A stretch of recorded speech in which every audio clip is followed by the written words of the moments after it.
Laga kedua International Friendly Match antara Timnas Mali U23 menghadapi Garuda Muda berlangsung di Stadion Pakansari Bogor, Jawa Barat pada Selasa malam. Dalam laga ini, Mali berhasil unggul cepat pada menit ke-12. Umpan silang terukur pemain Mali mampu diselesaikan dengan baik oleh Seko Kone. Tertinggal 1 gol, Indonesia bangkit. Hasilnya, gol yang dinanti publik tuan rumah tercipta pada menit ke-38 melalui Mauro Gilstra.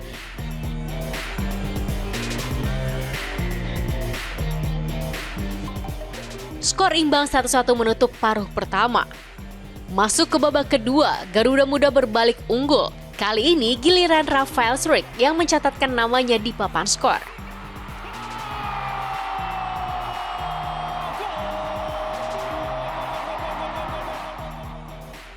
Sayang, keunggulan Indonesia sirna. Seko Kone kembali menjadi mimpi buruk bagi Garuda Muda setelah menyarangkan gol keduanya pada menit ke-70. Skor imbang 2-2 bertahan hingga laga usai. Yes, of course. I think we start well. We had some chances. Unfortunately, they scored then. Then we came back into the game. We scored 1-1. Then it was halftime. Then we came good out of the locker room. We scored again. Unfortunately, they scored a 2-2, but I think it's a good result. Kami terima kasih. Uji coba ini sangat bermanfaat, ya, dan tentu nanti kita akan untuk tanggal 21-22 kita akan memberikan kesempatan klub untuk mereka bermain. Jadi kami ada komitmen dengan para pelatih. Kalau pemain tersebut memang main dan pelatih tidak punya plan B, dan kami sebagai pelatih tim nasional menyilakan untuk mereka bermain di klub. Kendati gagal meraih kemenangan, hasil imbang kontra Mali U23 ini menjadi modal positif Garuda Muda untuk tampil di ajang SEA Games 2025 yang akan berlangsung di Thailand. Kali ini dan bisa menyamakan kedudukan. Halo Soccer People, jumpa lagi bersama saya Dani Maulana di Soccer Lover yang hadir dengan beragam informasi yang menarik dari dalam maupun dari luar lapangan hijau. Nah Soccer People, tadi kan kita sudah lihat nih cuplikan laga Indonesia U23 kontra Mali U23 yang berakhir 2-2. Hasil ini jadi modal penting nih bagi Garuda Muda sebelum terjun di ajang SEA Games 2025. Nah sekarang kita bahas nih sejumlah laga menarik yang akan tersaji di pekan ke-13 BRI Super League. Oke Soccer People, salah satu yang mencuri perhatian adalah duel Persib Bandung melawan Dewa United. Maung Bandung sedang dalam tren positif 6 kemenangan beruntun di semua ajang. Sebaliknya nih, Banten Warriors mengalami 4 kekalahan beruntun di Liga Domestik. Laga Persib Bandung kontra Dewa United di Stadion Gelora Bandung Lautan Api Jumat malam menyita perhatian di pekan ke-13 BRI Super League. Laga dijamin menarik karena kedua tim bertabur bintang dan diprediksi bersaing di perebutan gelar juara. Apalagi bagi Maung Bandung yang tentunya ingin menjaga momentum positif 6 kemenangan beruntun di semua ajang. Mental juara Persib sudah teruji dengan penampilan impresif di kompetisi Asia. Kendati begitu, ujian dihadapi Boyan Hodak pada laga nanti.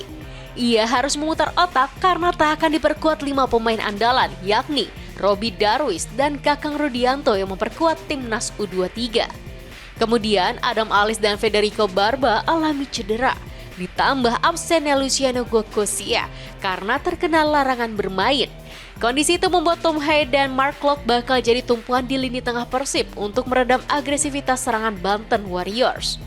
Kemenangan wajib diraih tim Pangeran Biru jika ingin terus bersaing di perebutan gelar juara. Kini mereka tertinggal 11 poin dari sang pemuncak klasemen Borneo FC Samarinda. Namun upaya Persib tak akan mudah karena kubu tamu bertandang ke Bandung dengan kekuatan terbaiknya. Mereka berambisi meraih poin penuh setelah alami 4 kekalahan beruntun di ajang BRI Super League. Apalagi Dewa United juga menelan kekalahan saat melakoni laga uji coba melawan klub divisi bawah Waanal Brothers FC. Kekompakan tim menjadi tantangan bagi Dewa United. Ketiadaan gelandang bertahan yang mampu menahan gempuran lawan kerap jadi masalah bagi skuad besutan Jan Aldera Kering. Laga nanti juga akan jadi ajang nostalgia bagi dua penggawa Dewa United, Nick Kuipers dan Edo Febriansyah, yang kembali ke Bandung sebagai lawan sang tuan rumah. Dari laga lainnya, duel Super Big Match Derby Jawa Timur Persebaya Surabaya kontra Arema FC akan mewarnai pekan ke-13. Meski tanpa jenderal lapangan tengah, Francisco Rivera, Bajul Ijo optimistis mampu menaklukkan Singoedan di Surabaya. Duel Persebaya Surabaya kontra Arema FC di Stadion Gelora Bung Tomo Sabtu sore jadi yang terpanas di pekan ke-13. Pertarungan dua kekuatan sepak bola Jawa Timur selalu menyedot perhatian pecinta sepak bola nasional. Persebaya selaku tuan rumah telah mempersiapkan tim dengan matang. Mereka memanfaatkan jeda FIFA Matchday 2 minggu dengan mengasah fisik pemain dan taktik permainan. Rivalitas sengit antara dua klub dipertaruhkan untuk jadi pemenang pada laga nanti. Meski begitu, Bajul Ijo tak akan diperkuat sejumlah pemain kuncinya seperti Francisco Rivera, Risto Mitrevski, dan Leo Lelis. Persebaya wajib menang untuk merangsek naik ke papan atas klasemen. Sementara di kubu seberang, Arema FC punya sejumlah pekerjaan rumah jelang laga melawan Persebaya Surabaya. Salah satunya, Singoedan masih kesulitan menciptakan pertahanan yang solid. Dalam 7 laga terakhir tidak pernah clean sheet, hampir selalu kemasukan 1 atau 2 gol. Terakhir kali Arema berhasil nirbobo. Kala itu skor laga berakhir imbang 0-0. Meski selalu kebobolan, Lucas Frigeri dan kolega mencatatkan 2 kemenangan dan sekali bermain imbang. Ketidakhadiran 3 pilar utama seperti Arkan Fikri, Bayu Setiawan, dan Julian Guevara bakal membuat tim Arema sedikit pincang. Melawan Persebaya yang didukung ribuan penggemarnya menjadi tantangan bagi tim kebanggaan warga Malang. Apalagi Arema selalu kalah di 3 laga terakhir di Stadion Gelora Bung Tomo, Surabaya. Nah, laga Persebaya kontra Arema FC tentu saja menarik untuk ditunggu ya Soccer People. Apalagi dalam 5 pertemuan terakhir, duel kedua tim kerap berlangsung sengit. Nah, kalau kita lihat nih, head to head kedua tim, Bajul Ijo unggul rekor pertemuan atas Singoedan. Mereka menang 4 kali dan 1 kali berakhir imbang. Tapi sepak bola bukan matematika, segala kemungkinan bisa terjadi. Dengan komposisi skuad saat ini, Arema berpotensi merepotkan tuan rumah. Sekarang kita beralih ke laga lainnya. Sang pemuncak klasemen Borneo FC Samarinda bakal ditantang Madura United. Meski dalam performa apik 10 kemenangan beruntun, tim pesut etam tidak bisa meremehkan Madura United yang tidak pernah kalah di 2 laga terakhir. 10 laga awal BRI Super League 2025-2026 dimanfaatkan dengan baik oleh Borneo FC Samarinda. Mereka berhasil menyapu bersih seluruh laga dengan kemenangan.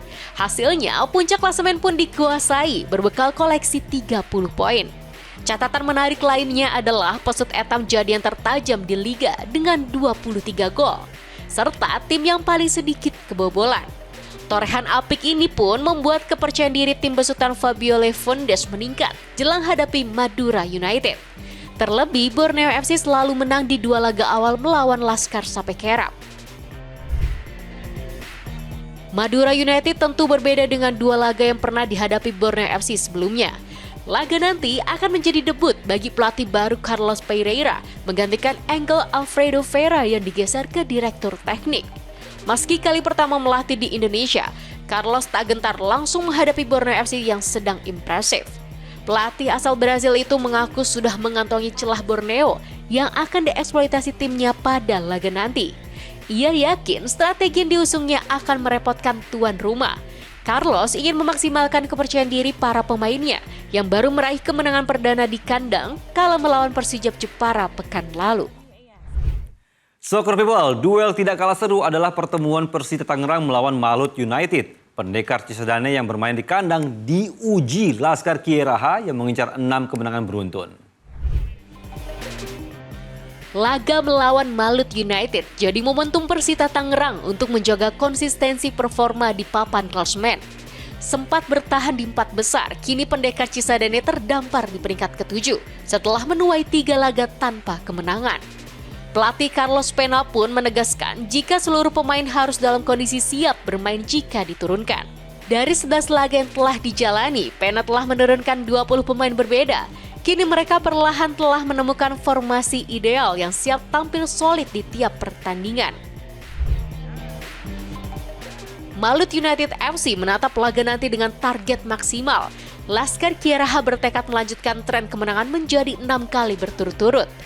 Malut United sebelumnya sukses menyegel 15 poin lewat 5 kemenangan beruntun. Masing-masing melawan Persijap Jepara, Semen Padang, Persis Solo, Bayangkara FC, dan Madura United. Rentetan kemenangan tersebut membawa Malut United ke posisi ketiga klasemen sementara BRI Super League 2025-2026 dengan poin 20. Persiapan Malut United pun cukup panjang karena tidak bertanding di pekan ke-12 melawan Persib Bandung karena ada perubahan waktu. Jarak waktu yang cukup panjang memberikan keuntungan bagi Malut United dalam mempersiapkan tim. Namun, laga kontra Pendekar Cisadane tak akan berjalan mudah. Apalagi Persita dengan dukungan suporternya juga pasti termotivasi mengalahkan Malut United usai kekalahan pekan lalu dari PSBS Biak. Sementara itu Bali United yang tidak pernah menang dalam 3 laga terakhir akan ditantang Persis Solo. Tapi tim Laskar Sambar Nyawa juga sedang dalam kondisi yang limbung nih. Mereka menjalani 10 pertandingan tidak pernah menang. Bali United akan menjamu Persis Solo di Stadion Kapten Iwayan Dipta Gianyar Minggu malam. Menghadapi laga nanti, Bali United dipastikan tak diperkuat gelandang andalannya Mirza Mustafic yang menjalani hukuman kartu merah saat kalah tipis dari Persib Bandung di pekan ke-11.